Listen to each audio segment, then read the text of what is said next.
Hello everyone, welcome to Battleship Command. Today I would like to show you the fire control station, which controls the main and the secondary artillery on the ship. The Scharnhorst was equipped with 3 turrets for the main artillery, and these turrets were triple 28 centimeter guns. We have 2 of them here in the fore part of the ship, and there's 1 in the aft. The secondary artillery consisted of 8 turrets. 4 of them were this type of twin 15 centimeter guns, and 4 of them were single 15 centimeter guns. We will be using the central fire control systems to calculate data to the target and to fire at them. We have 2 fire control systems. It's the main one and the auxiliary one. Now let's head into the fire control station and have a closer look at how it works. So here we are in the fire control station, and we have a whole bunch of panels with buttons, switches and dials. And but let's start by having a look at this diagram here, which shows you a little overview of the fire control systems and which guns are connected to which system. We can see the main turrets here, 2 in the front of the ship and 1 back here in the aft. Turret A, B and C. We can see the secondary artillery, which consisted of 4 turrets on each side of the ship. You only see 4 here, but it's actually 4 on each side of the ship.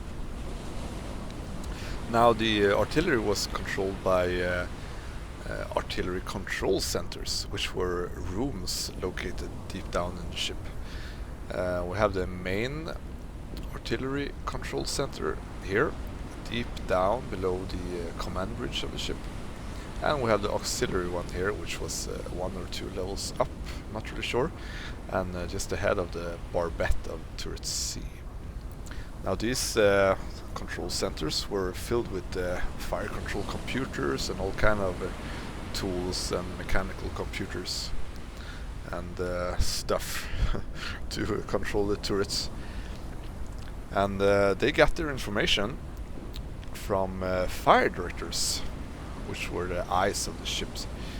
We have 3 fire directors, the fore one, the top one and the aft one. And these fire director stations consisted of target givers and rangefinder, and in some cases they had radars, and they all fed information about the target down here into the control center. Now the control centers had fire control computers. So in Battleship Command I have simulated a main fire control computer, so one computer that sits here in the main control center, and 1 auxiliary fire control computer back here in the aft. And let's have a look at some of these panels here. On the right side we have a panel for the main battery. This one lets you choose which type of ammunition to fire. Lets you actually fire the turrets. We can choose to enable or disable the turrets. We can choose which fire control system they should listen to, the main or the auxiliary system. We can see the train of the guns as well. And here we have a panel for the secondary battery, which pretty much works the same way. We have switches to enable or disable the turrets. We can choose which fire control system it should listen to. We can fire star shells, we can fire high explosive ammo, either 1 turret at a time with this button, or a full salvo. We have little indicator lamps here showing if they are ready to fire. Let's see, here we have a little panel to choose which fire director to use. Currently we're using the top fire director, which is this one on top of the tower of the ship. We can hop into the fore one and control that one. Or if we want to aim at the target behind us, we can use the aft fire director. But let's stay in the top fire director, which is the main one. Here we have a panel that represents the fire control computers. So as I said, there was two ones, a main one and a auxiliary one, and here we can choose which one to view and also control. Let's see. Yeah, so these fire control systems could control any of the turrets on the ship. So we can configure this to our own liking, actually. But by default, the main fire control system controls the main turrets, and the main one gets its information from the top fire director, and the auxiliary system controls the secondary battery and gets information from the fore fire director. But all this can be changed to any way you like, pretty much. And you can, for example, have the AI crew on the ship control one of the fire control systems and fire at the target, while you fire at another target with another fire control system. Let's say you want to fire at the target in front of you and at the same time fire at the target behind you, and you want to split the main battery. So the main fire control system can use the top fire director to aim the two main turrets in front of you and fire at the target in front of you. And let's say you want turret C to fire at the target behind you, then we can flip this switch here to set turret C to the auxiliary fire control system. So now it listens to that one. But if the target is behind you, you would like to use the aft fire director as well. And that we can control here in the small switchboard for the fire control computer. Here we have two switches that let you choose which fire director feeds the fire control systems. So here we have the director for the main fire control system, which is currently set to the top director. We can see here it's green and feeding the main. We can easily change that by flipping the switch. And the auxiliary fire control system is getting information from the fore fire director at the moment. So let's change that into the aft fire director. Now we can see that the aft fire director is feeding the auxiliary fire control system, which in turn controls the aft turret. Okay, let's try out some manual firing here. So the fire control computer helps you calculate the terrain and elevation that the turrets need to have to hit the target. When the targets are 15 to 20 kilometers away, it will take almost a minute for the shells to actually reach and hit the targets, which means that the targets might have moved quite a bit before the shells reach them. And the fire control computer can then calculate where to aim to hit the target's future position. And to do that, it needs a few pieces of information about your target. So the first information is, where is the target? And that information comes from where we are aiming the fire director. So if we would aim at this ship here, see, it's a nice tanker. I'm going to lock onto the target by clicking here, so that I don't need to turn the fire director all the time. Then we can see that this dial here got updated based on where we are aiming. This dial shows our own ship, where we are heading. Our true compass heading is the outer ring here. We can see that we're heading approximately 41 degrees. And this little arrow here indicates where we are looking, so where the target should be. And currently we're looking at the relative bearing 300, let's say 18 approximately. So that's the bearing to our target. Next we need to input which direction the target ship is heading. And in this case we can see that it's heading from left to right across our view. It presents its whole starboard side towards us. So if this represents our view, then I need to use the A and the D keys here on my keyboard to turn this one to indicate that. So now, if this is our ship, we are looking to this direction, we should see the whole starboard side of the target ship. If the target, for example, would be coming straight towards us, that we would see the bow of the ship here coming towards us, then I would turn this one, that the bow of the ship is aiming straight towards us like this.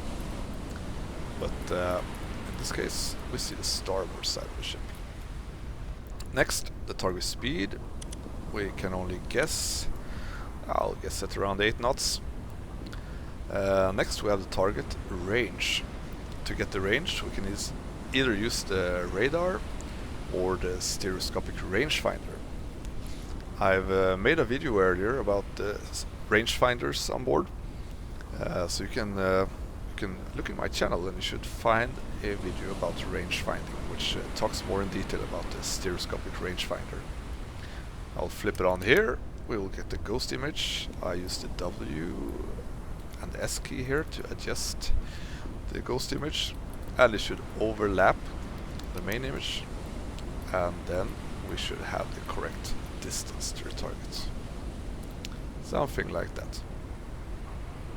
Now we can see that we're aiming 6,216 meters, and that information gets automatically fed into the fire control computer, which is connected to this fire director. And that's it. That should be all the information we need to fire at the target. So let's try to fire turret A and see if we filled in the information correctly. And indeed we did. So 2 shells hit the hull of the ship just at the waterline perfectly. 1 missed. We want to hit the hull of the ship below the waterline, because to sink the ship we need the ship to fill up with water, and to do that we need to poke little holes in the hull of the ship. There's not much use of hitting the superstructure because no water is going in there, you know. Alright, let's keep firing here. Today, to B. Let's flip back the fire control switch here to main for turret C. Oh, now we're shooting too far. I'll reduce the distance 100 meters.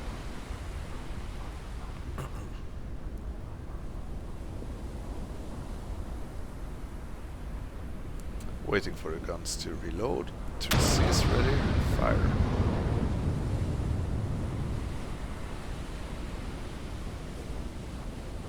A nice hit there.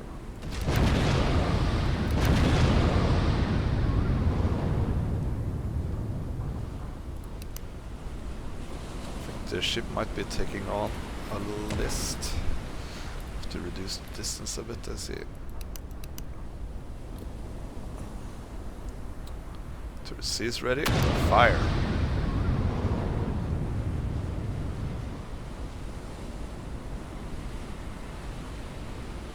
Three hits there, low waterline, perfect.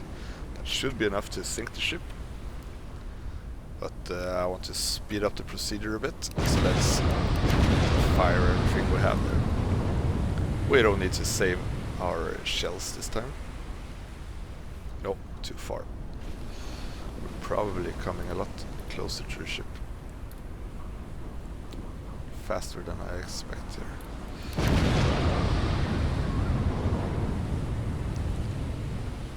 Now to use the secondary artillery, we can see that it's connected to the auxiliary fire control system, which is connected to the aft fire director.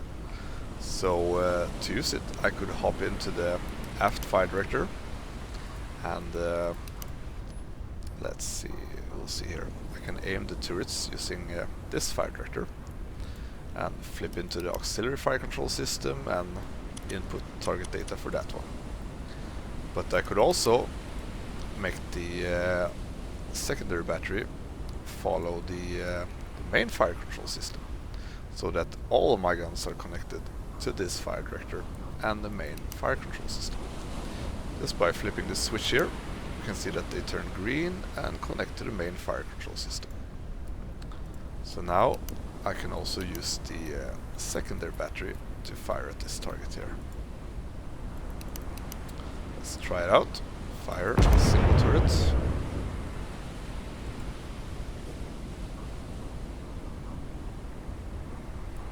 Slightly too far.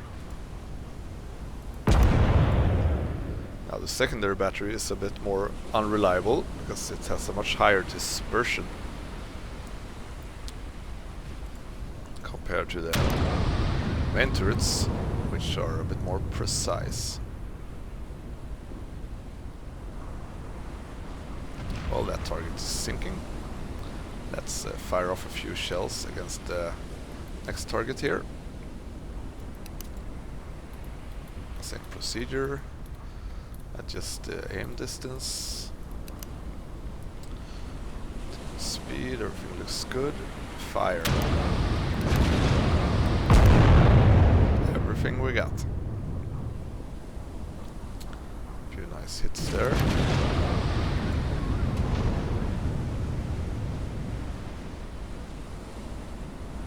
And I imagine that should be enough to sink that freighter as well. Tanker went under. Very well.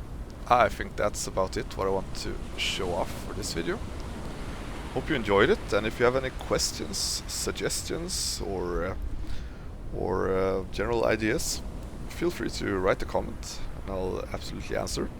Or hop into my Discord channel, you'll find the link in the video description, and we can keep discussing the stuff there. As always, it's nice if you like and subscribe to the channel. It helps a lot. And until next time, take care.